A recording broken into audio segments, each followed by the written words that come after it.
अस्सलाम वालेकुम ninth class P1 and N1. I am your mathematics lecturer Ida Mushtaq from the platform of Punjab Group High School Dadawala. Students, hope you are fine and well. Today 18th July 2020 we are going to discuss review exercise of chapter 17 in this lecture. Students, as you know chapter 10 से 17 तक हमने जो portion cover किया वो objective के लिए किया अपने पेपर पॉइंट ऑफ व्यू से। चैप्टर 10 से लेके चैप्टर 17 तक हमने डेफिनेशंस की और साथ साथ हमने जो है वो रिव्यू एक्सरसाइजेज डिस्कस की। सिर्फ जो है वो इनके अंदर से जो कोई MCQs इंपॉर्टेंट बन रहे थे या फिर जो है वो कॉन्सेप्ट्स के लिहाज से उनको मल्टीपल चॉइस क्वेश्चंस में कन्वर्ट किया जा सकता था या पेपर में पूछा जा सकता था, उनको मैंने जो है वो आपके समर पैक में शामिल कर दिया है और वहाँ से हम साथ साथ रिवाइज भी करते रहे। अच्छा, पिछली सारी एक्सरसाइजेस में से तो सिर्फ हमने रिव्यू एक्सरसाइजेस डिस्कस किए हैं, लेकिन जो चैप्टर 17 है इसकी हमने जो है वो एक्सरसाइज 17.1 भी डिस्कस की जो कि प्रैक्टिकल ज्योमेट्री से रिलेटेड थी। ये आपके जो शॉर्ट क्वेश्चंस का पोर्शन है ना, थर्ड वाला होता है। 3 पोर्शन आपको शॉर्ट क्वेश्चंस के आते हैं। जो थर्ड वाला शॉर्ट क्वेश्चंस का पोर्शन है पेपर में, वो उसमें 9 टोटल क्वेश्चन होते हैं और 6 आपने अटैम्प्ट करने होते हैं। वो सारे के सारे यही 10 से 17 तक चैप्टर की रिव्यू एक्सरसाइजेज या डेफिनेशंस पर मुश्तमिल होते हैं। इसके साथ साथ उनमें एक क्वेश्चन एक्सरसाइज 17.1 का भी होता है जिसमें आपको कोई भी मेजरमेंट्स देके ट्रायंगल ड्रॉ करने को कहा गया होता है। होप सो स्टूडेंट्स कल के लेक्चर की मदद से आपको ट्रायंगल्स ड्रॉ करना जो है वो आ गया होगा। अगर आपको इसमें किसी किस्म की कोई कन्फ्यूजन है या डाउट है कि पता नहीं हमने सही ट्रायंगल्स ड्रॉ किए हैं या नहीं, उसके अकॉर्डिंग तो इंशाल्लाह क्लास में एक दफ़ा जो है वो दोबारा हम इसे ज़रूर रिवाइज़ करेंगे और आपकी कोई भी इसके हवाले से एम्बिग्यूटीज़ हुई तो हम उसे दूर करेंगे। तो आज के लेक्चर में हमने डिस्कस करनी है रिव्यू एक्सरसाइज 17।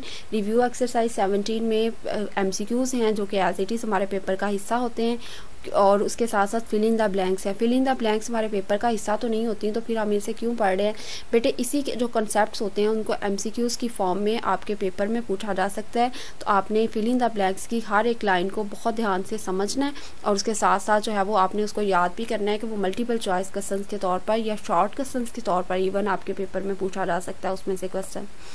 सबसे पहला है हमारे पास the side of right angle triangle opposite to 90 degree. For example एक आपके पास राइट एंगल ट्राइंगल है। राइट एंगल ट्राइंगल कौन सी होती है? जिसमें एक एंगल 90 का होता है। एक एंगल 90 का है तो इसकी ये जो 90 डिग्री के ऑपोजिट वाली लाइन है इसे हम क्या कहते हैं? इसे हम कहते हैं हाइपोटेनस। इसके स्पेलिंग होते हैं HYPOTENUCE। तो अगर जो है वो 90 डिग्री के साथ वाली लाइन पूछते हैं तो वो बेटे हमारे पास होती है आल्टीट्यूड या परपेंडिकुलर उसे हम बोलते हैं, और इसके ऑपोजिट वाली पूछी है उन्होंने तो वो हाइपोटेनस है। द लाइन सेगमेंट एक ऐसा line segment joining a vertex of triangle. For example आपके पास ये एक ट्राइंगल है। इस ट्राइंगल का ये जो वर्टेक्स है वो आपके पास सामने वाली जो ऑपोजिट साइड है उसके मिड पॉइंट से अगर ज्वाइन कर रहा है। फॉर एग्जांपल ये एक आपके पास साइड है इस वर्टेक्स की ऑपोजिट और ये इसका मिड पॉइंट है, तो मिड पॉइंट को अगर मैं इसके ऑपोजिट वर्टेक्स से ज्वाइन करूंगी तो ये जो आपके पास लाइन सेगमेंट आता है इसे हम कहते हैं मीडियन ऑफ ट्राइंगल। ये ट्राइंगल का मीडियन है, ये एक साइड का मीडियन है। इसी तरीके से जो है वो बाकी सारे वर्टिसेस को उनके ऑपोजिट जो है वो आपने साइड के मिड पॉइंट से ज्वाइन करते जाना है तो वो ट्राइंगल के तीनों मीडियंस आ जाते हैं। A line drawn from a vertex of triangle. अब अगेन ट्राइंगल के वर्टेक्स से लाइन ड्रॉ करनी है, लेकिन वो उसका आल्टीट्यूड कहलाएगी। कब वो आल्टीट्यूड कहलाएगी? पहले जो लाइन ड्रॉ किया है वर्टेक्स को मिड पॉइंट से ज्वाइन किया वो तो मीडियन थी, तब आल्टीट्यूड के लिए क्या कंडीशन है? आल्टीट्यूड के लिए बेटे कंडीशन है कि एक आपने ट्राइंगल ड्रॉ करनी है। ये ट्राइंगल ड्रॉ हो गई, उसके बाद ऑपोजिट वर्टेक्स, ये ऑपोजिट वर्टेक्स है, उससे बेस पे परपेंडिकुलर ड्रॉ करना है। वो ज़रूरी नहीं है कि वो परपेंडिकुलर उसके मिड पॉइंट से ज्वाइन करे। तो अगर जो है वो ऑपोजिट वर्टेक्स से सामने वाली जो साइड है ऑपोजिट उस पर परपेंडिकुलर ड्रॉ करते हैं तो उस परपेंडिकुलर को ऑल्टीट्यूड कहते हैं।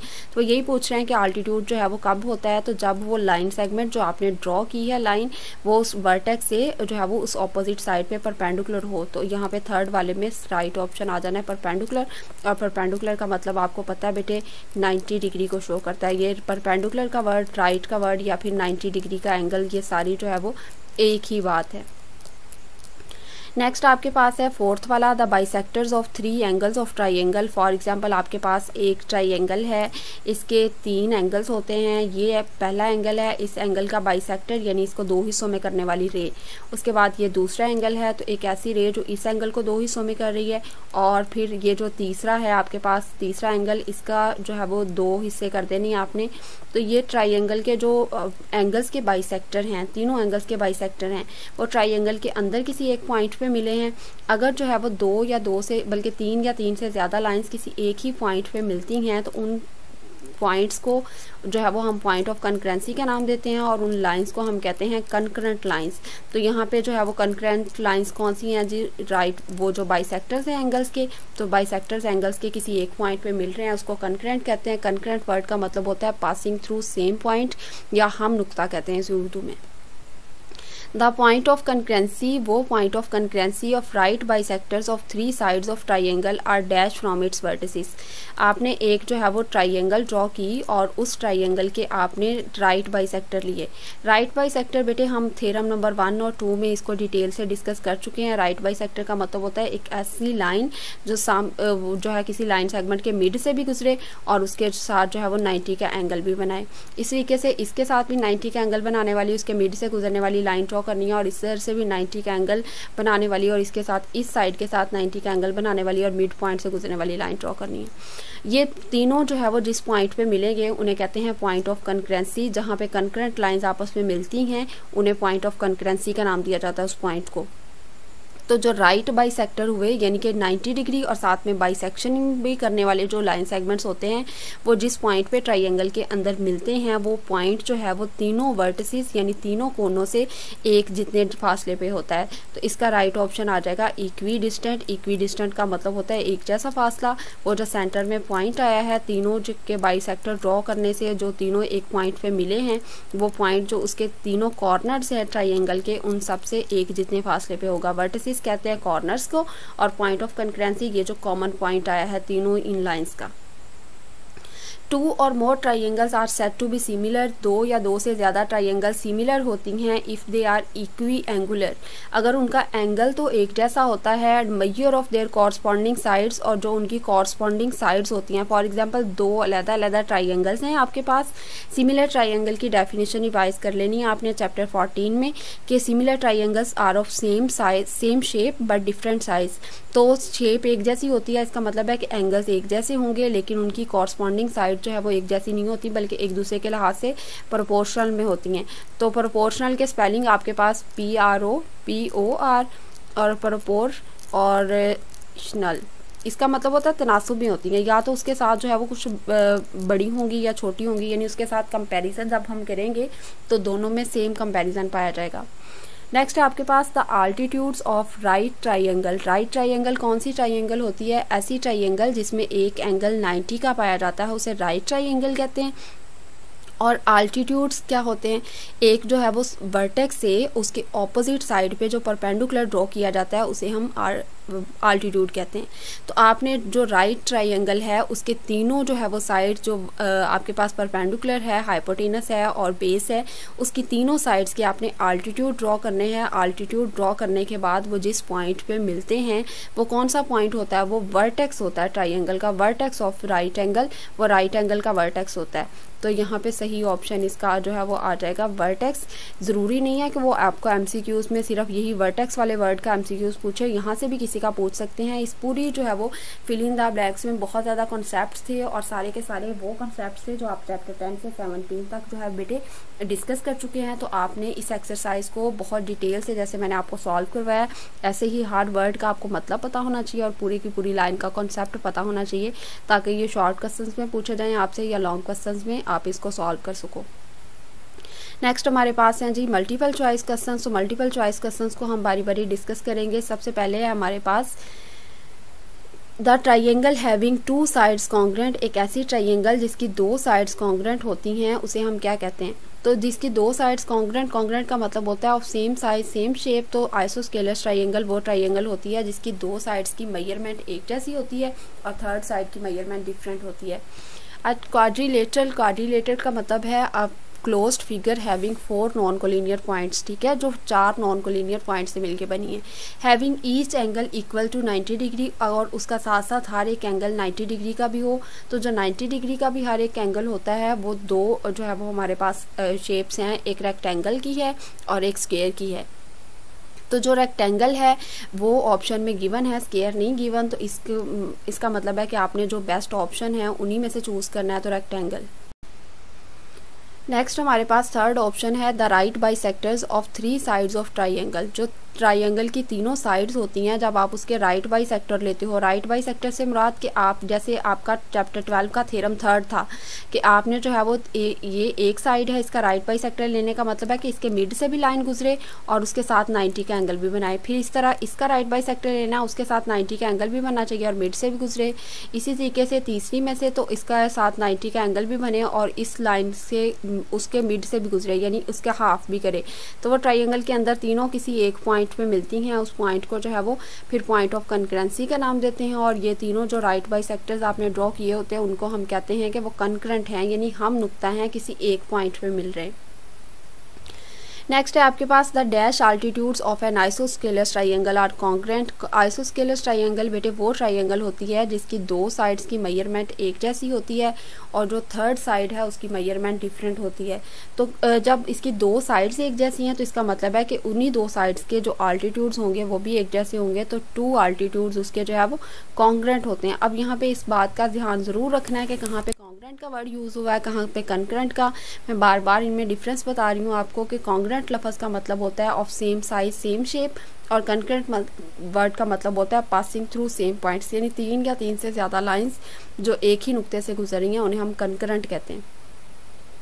A point equi distant from the end points of a line segment. आपके पास एक लाइन सेगमेंट है, फॉर एग्जांपल ये वाला, और इसके जो है वो आप इसके ऊपर कोई एक पॉइंट है और वो पॉइंट ऐसे है कि उसका जितना डिस्टेंस इसके एक एंड पॉइंट से है उतना ही डिस्टेंस इसके दूसरे एंड पॉइंट से है। तो आपसे पूछ रहे हैं कि वो पॉइंट कहाँ पे होगा। वो पॉइंट उस लाइन सेगमेंट के राइट बाइसेक्टर के ऊपर होगा, क्योंकि थ्योरम नंबर 2 के अकॉर्डिंग जो पॉइंट जो है वो लाइन सेगमेंट के दोनों एंड पॉइंट से एक जितने डिस्टेंस पे होता है वो उसके राइट बाइसेक्टर पे होता है। Dash congruent triangles can be made. कितनी कॉन्ग्रेंट ट्राइंगल्स बनाई जा सकती हैं? Made by joining the mid point of the sides of triangle.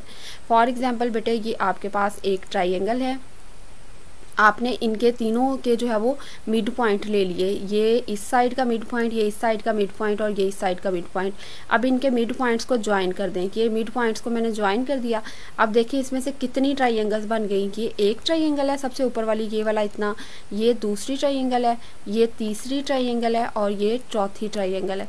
तो जब आप ट्राइंगल के जो साइड्स होती हैं उनको जो है वो उनके मिड पॉइंट्स को आपस में ज्वाइन करते हो तो ये सारी ट्राइंगल्स एक दूसरे के कॉन्ग्रेंट हैं, यानी of same size same shape. तो 4 आप जो है वो तकरीबन ट्राइंगल जो है वो ड्रॉ कर सकते हैं। ये होप्स हो ये डायग्राम्स आप ड्रॉ करेंगे तो आपको इसकी बात की समझ आ चुकी होगी कि पहले आपने तीनों साइड्स के मिड पॉइंट लेने हैं, फिर उन मिड पॉइंट्स को ज्वाइन कर देना और उसके बाद देख लेना उसके अंदर कितनी ट्राइंगल्स बन रही हैं। The diagonals of parallelogram. Parallelogram draw कर लेते हैं। यहाँ पे ये फॉर एग्जांपल एक पैरेललोग्राम है। पैरेललोग्राम की दोनों ऑपोजिट साइड्स इक्वल होती हैं। आपने स्केल से ड्रॉ करनी है तो वो एग्जैक्ट ड्रॉ हो जाएगी। या मैं जस्ट आपको जो है वो एक इसके बारे में इंफॉर्मेशन दे रही हूँ। ये डायगनल्स ड्रॉ हो गए, डायगनल्स ड्रॉ हुए तो इस डायगनल्स पैरेललोग्राम ड्रॉ हुई, पैरेललोग्राम का ये मैंने डायगनल ड्रॉ कर दिया। ये एक डायगनल है। डायगनल किसे कहते हैं? ऑपोजिट वर्टेक्स से दोनों ऑपोजिट वर्टेक्स को आपस में ज्वाइन करने वाली लाइन को। अब इधर वाली साइड का जब मैं डायगोनल ड्रॉ करूंगी तो ये पहले वाले डायगोनल को क्या कर देगा? बाइसेक्ट कर देगा, यानी उसके 2 एक जैसे हिस्से कर देगा। The medians of triangle. जो ट्राइंगल के मीडियंस होते हैं वो कट करते हैं एक दूसरे को रेशो में 2:1। ये आपको याद करना पड़ेगा एज इट इज़। नेक्स्ट बेटे आपके पास जो MCQs हैं उनमें सबसे पहला है 1 angle on the base of an isosceles triangle. एक आइसोस्केलस ट्राइंगल है और उसका एक एंगल है 30 degree. What is the measure of its vertical angle. तो उसके वर्टिकल एंगल की क्या मेजरमेंट होगी? ओके बेटे, तो इसमें हमारे पास एक एंगल 30 का है। चूँकि वो आइसोस्केलस ट्राइंगल है उसमें दूसरा एंगल भी 30 का होगा, तो 2 एंगल 30 तो वो हो गया 60। ट्राइंगल के टोटल जो इंटरनल एंगल्स होते हैं उनका सम होता है हमारे पास 180। 180 में से आपने जो एक पहला एंगल है 30 वो माइनस किया तो बाकी आपके पास रह गया 150, उसमें से फिर आपने 30 माइनस कर देना है, यानी जो दोनों एक जैसे एंगल हैं तो बाकी एंगल रह जाएगा 120 का। ये बात आप लोग जो है वो याद रख लें कि जो 180 डिग्री से अगर जो है वो कम या ज़्यादा होता है सम इसका, तो इसका मतलब है कि वो ट्राइंगल की साइड्स नहीं, ट्राइंगल के जो है वो एंगल्स की मेजरमेंट नहीं है। If 3 altitudes of a triangle are congruent, तीनों कॉन्ग्रेंट होंगे तो आपके पास इक्विलेटरल ट्राइंगल है। If 2 medians of a triangle are congruent, अगर 2 मीडियंस कॉन्ग्रेंट होंगे तो इसका मतलब है कि वो आइसोस्केलस ट्राइंगल है। आइसोस्केलस ट्राइंगल की 2 साइड्स की मेजरमेंट एक जैसी होती है। नेक्स्ट बेटे आपके पास जो है वो ये एक डेफिनेशन है, इस डेफिनेशंस आपको वहाँ से मिल जाएंगी जहाँ पे आपकी एक्सरसाइज 7.1 एंड हो रही है। सबसे पहले है incentre, the point where internal bisectors of angles of triangle is meet is called incentre. देखें ओवरऑल तो जो है वो जहाँ पे 3 या 3 से ज़्यादा लाइंस मिलती हैं हम उन्हें पॉइंट ऑफ कंकरेंसी का नाम देते हैं। जैसे कि स्टूडेंट्स के एक ग्रुप को क्लास का नाम दे दिया जाता है, लेकिन फिर उनके जो है वो कोर्स की वजह से या उनके सिलेबस की वजह से उनको 9th क्लास 10th क्लास या फर्स्ट ईयर के ऐसे नेम दिए जाते हैं। तो सेम यही बात है कि जैसे जनरल नाम तो उस पॉइंट का हो गया पॉइंट ऑफ कंकरेंसी, लेकिन जब आपने देखना है कि वो लाइंस कौन सी थी, वो लाइंस अगर होंगी एंगल्स के जो अंदरूनी एंगल्स हैं उनके बाइसेक्टर वाली लाइंस होंगी तो फिर उसको हम कहेंगे जो है वो इन सेंटर, और उसके आई से शो किया जाता है। आप कोई सी भी एक ट्राइंगल ड्रॉ करें, ये सारी आर्क्स वगैरह आपको लगाने की ज़रूरत नहीं है। आपने जो है इसकी इस साइड का जो है वो बाइसेक्टर लेना है। बाइसेक्टर आपको पता है एंगल को जो 2 हिस्सों में कर दे, फिर इस साइड का बाइसेक्टर लेना है और इस साइड का बाइसेक्टर लेना है। वो बाइसेक्टर जिस पॉइंट पे मिलेंगे आपने उसे पॉइंट आई का नाम दे देना है। अगर आप डायग्राम एग्जैक्ट साथ सही तरीके से ड्रॉ कर सके, मेजरमेंट की ज़रूरत नहीं है आपको। सबसे पहले आपने एक ट्राइंगल ड्रॉ कर लेनी है और उसके तीनों जो है वो एंगल्स के बाइसेक्टर ड्रॉ कर देने के, किसी एक पॉइंट पे कंकरेंट है, जिस पॉइंट पे कंकरेंट है उसे आपने इन सेंटर या आई का नाम दे देना है। नेक्स्ट आपके पास है सर्कम सेंटर की definition, the point of concurrency of 3 perpendicular bisectors. Perpendicular bisectors का मतलब राइट बाइसेक्टर होता है। ये हम जो है वो MCQs में भी अभी डिस्कस करके आए हैं और साथ साथ हमने जो है फिल इन द ब्लैंक्स में भी डिस्कस किया था कि आपने ट्राइंगल एक ड्रॉ कर लेनी है, उस ट्राइंगल के आपने जो है वो हर एक साइड के मिड पॉइंट से गुजरने वाली लाइन ड्रॉ करनी है जो कि उसके साथ 90 का एंगल भी बनाए। वो उसके मिड पॉइंट से भी गुजर रही है और उसके साथ 90 का एंगल भी बना रही है, तो वो उसके परपेंडिकुलर भी होती है और बाइसेक्ट भी कर रही होती है। तो ट्राइंगल की टोटल कितनी साइड्स होती हैं? 3। तो उनके परपेंडिकुलर बाइसेक्टर्स कितने आएंगे? 3। तो उनके परपेंडिकुलर बाइसेक्टर्स जिस पॉइंट पे मिलते हैं उस पॉइंट ऑफ कंकरेंसी को हम कहते हैं सर्कम सेंटर। एंगल्स जिस पॉइंट, एंगल के बाइसेक्टर जिस पॉइंट पे मिलते हैं उन्हें हम कहते हैं इन सेंटर, और परपेंडिकुलर बाइसेक्टर ऑफ साइड्स के परपेंडिकुलर बाइसेक्टर जहां पे मिलते हैं उसे हम कहते हैं सर्कम सेंटर। नेक्स्ट आपके पास डेफिनेशन है ऑर्थो सेंटर की, the point of concurrency of 3 altitudes of a triangle. Altitudes किसे कहते हैं? आपके पास एक ट्राइंगल है, उस ट्राइंगल के ऑपोजिट वर्टेक्स से सामने वाली साइड पे आपने परपेंडिकुलर यानी 90 डिग्री वाली लाइन ड्रॉ कर देनी है। फिर इस वर्टेक्स से आपने इस पे 90 डिग्री वाली लाइन ड्रॉ कर देनी है, फिर इस वर्टेक्स से इस पे 90 डिग्री वाली लाइन ड्रॉ कर देनी है। जहाँ पे आप तीनों जो है वो आल्टीट्यूड्स ट्राइंगल के जो है वो मिलते हैं उस पॉइंट को कहते हैं ऑर्थो सेंटर। अगर आपको डायग्राम इसकी डिफ़िकल्ट लग रही है या आपको अल्टीट्यूड की समझ नहीं आ रही तो आप जस्ट इसकी डेफिनेशन भी लिख सकते हैं क्योंकि ये शॉर्ट क्वेश्चन में ही शामिल होते हैं। The point of concurrency of 3 altitudes of a triangle is called orthocentre of triangle. और ये भी आपको जहाँ पे एक्सरसाइज 17.1 ख़त्म हो रही है उसकी डेफिनेशंस में मिल जाएगी। नेक्स्ट है सेंट्रॉइड। सेंट्रॉइड जहाँ पे ट्राइंगल के मीडियंस मिलते हैं। मीडियंस कैसे बनते हैं मैं बता देती हूँ आपको। ऑपोजिट वर्टेक्स से सामने वाली साइड के मिड पॉइंट को ज्वाइन करने वाला जो लाइन सेगमेंट होता है, पहले आपने तीनों साइड्स के मिड पॉइंट देख लेने हैं कि कौन कौन से बनते हैं। जितनी भी आपने ट्राइंगल ड्रॉ किया उनके मिड पॉइंट देख लेने हैं तीनों साइड्स के, और फिर सामने वाले वर्टेक्स को उसके मिड पॉइंट से मिला देना, चाहे वो तिरछी लाइन है या जैसे भी है। तो वो तीनों लाइंस जहाँ पे मिलेंगी वो लाइंस कहती हैं, उनको कहते हैं मीडियंस, और वो जिस पॉइंट पे मिलेंगे उस पॉइंट को कहते हैं सेंट्रॉइड। ये चारों इंपॉर्टेंट डेफिनेशंस हैं। जहाँ पे जो है वो मीडियंस मिलते हैं वो सेंट्रॉइड होती है। जहाँ पे जो है वो एंगल्स के बाइसेक्टर मिलते हैं उसे इन सेंटर कहते हैं। जहाँ पे साइड्स के बाइसेक्टर मिलते हैं उसे हम जो है वो सर्कम सेंटर कहते हैं। और जहाँ पे आल्टीट्यूड्स मिलते हैं उसे हम ऑर्थो सेंटर कहते हैं। उसके अलावा पॉइंट ऑफ कंकरेंसी क्या है, 3 और more than 3 lines are said to be concurrent, 3 या 3 से ज़्यादा लाइंस को कंकरेंट कहते हैं if they pass through the same point, अगर वो एक ही नुक्ते से गुजरते हैं और जिस नुक्ते से वो गुजरते हैं उसको पॉइंट ऑफ कंकरेंसी कहते हैं। जैसे फॉर एग्जांपल एक लाइन सेगमेंट ड्रॉ किया हुआ है AB, एक लाइन सेगमेंट ड्रॉ किया हुआ है CD और एक लाइन सेगमेंट ड्रॉ किया हुआ है EF, ये तीनों किस पॉइंट पे मिल रहे हैं, पॉइंट E पे, तो point E is the point of concurrency. बेटे आपने जो है वो अपनी रिव्यू एक्सरसाइज को कंप्लीट जो है वो इसकी डेफिनेशंस और जो फिल इन द ब्लैंक्स वगैरह हैं उनको लिख लेना है अपनी नीट नोटबुक पे, ताकि आप इसके कॉन्सेप्ट्स रिवाइज कर सकें अच्छे से। डेफिनेशंस आपने समरी से या अपनी बुक के चैप्टर के अंदर से कर लेनी है याद, और इसकी एग्जाम्पल्स की रिटर्न प्रैक्टिस कर लेनी है आपने। और अल्लाह ताला आप सबको अपने हिफ्ज़-ओ-मान में रखे। थैंक यू स्टूडेंट्स, अल्लाह हाफिज़।